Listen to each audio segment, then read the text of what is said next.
Hey guys, welcome to Tucker's tutorial. In today's video we're gonna learn about how to add citation in Word. It is a step-by-step guide to follow easily, and don't forget to hit the like and subscribe button. So let's dive right in. So for the first step onto this one is just open your Microsoft Word. So once you're already in there, so if you have already found something that you want to cite, you'll just head here onto the reference. So right after you click onto reference, you should be able to see in here the citations and bibliography.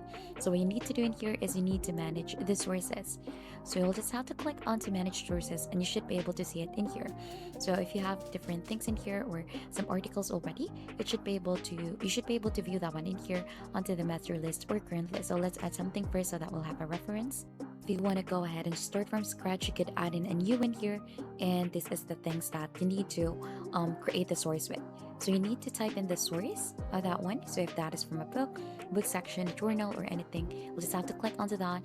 And then also you need to type in the author. If they have a corporate author, you can type in the title, the book author, title, year, pages, a city, and the publisher. And then you'll just have to click onto OK.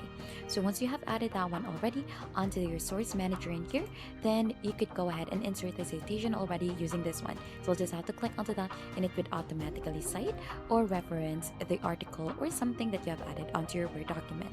And that's just basically it onto adding citation in Word.